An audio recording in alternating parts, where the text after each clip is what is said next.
I never thought a simple disagreement over my mailbox could escalate like this.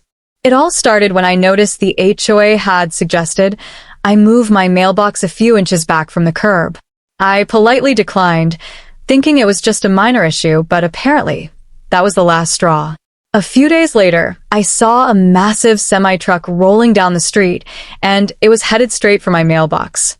My neighbors were frozen in shock, and I could only stand there, heart pounding, as the truck smashed through what I had carefully maintained for years. And just when I thought things couldn't get crazier, the driver stepped out. It was Karen, the infamous HOA chairperson, smirking as she dusted off her hands. "That should teach you a lesson," she said casually, as if destroying someone's property was a normal Tuesday chore. I was shaking, not just from fear, but from pure disbelief. This wasn't some prank or exaggerated story from a friend. This was happening in real life. I wanted to yell, to scream, but the words wouldn't come. My mailbox, my little corner of organization and daily routine, was gone. Flattened. Obliterated by a semi-truck. I snapped out of the shock and quickly ran to check if any of my neighbors had recorded this madness. Sure enough, Mr. Thompson from across the street had his phone out, capturing every second. "You need this," he said, handing me the video. Watching it again, I realized how utterly insane the situation was. Karen didn't just destroy a mailbox. She had crossed a line that even I didn't think she could cross. The following morning, I called the HOA office demanding an explanation. The secretary tried to soothe me, claiming it was a misunderstanding. Karen didn't mean to cause real damage. Misunderstanding? A semi-truck? Real damage? I laughed bitterly, but inside, I was boiling with anger. That's when I decided I wasn't going to sit quietly. I started documenting everything: photos, videos, witness statements. I researched local ordinances and HOA regulations. Surprisingly, I found out that Karen had acted completely outside her authority. The HOA had rules, yes, but nothing gave them the right to destroy personal property. This wasn't about a mailbox anymore. It was about power, control, and crossing a line that couldn't be ignored.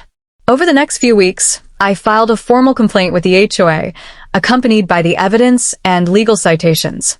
The HOA board tried to brush it off, but the moment the local news caught wind of a semi-truck being used to demolish a mailbox, things escalated fast. Suddenly, Karen's casual smirk wasn't so charming when reporters were knocking on her door, cameras rolling, asking, "Why did you destroy someone's property?" Meanwhile, I received countless messages from neighbors who had experienced Karen's overreach before. It turned out I wasn't the only one fed up with her antics. Stories of small fines, ridiculous mandates, and petty harassment poured in. Together, we formed a small group to challenge the HOA's abusive practices, not just for me, but for every resident who had felt powerless. Karen, realizing the storm she had unleashed, tried to retract her statement. She claimed it was a training accident for a delivery truck demonstration. Nobody bought it. Not the neighbors, not the authorities, and definitely not the media. I decided to pursue legal action. It wasn't about revenge. It was about setting a precedent. You can't just drive a semi-truck over someone's property and expect no consequences. Months passed. Depositions were taken, insurance claims filed, and the HOA's board members began to squirm.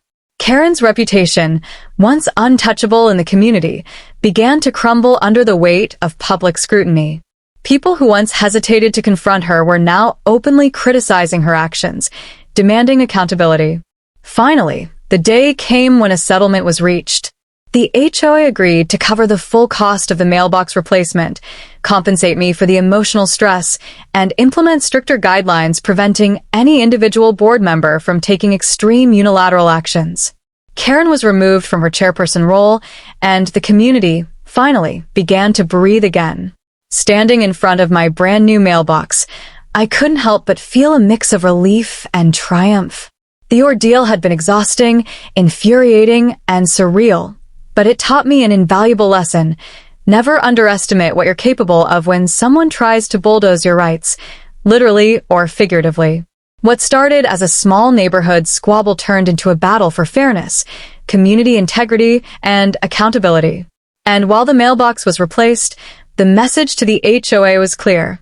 No one, no matter how powerful they think they are, is above the law.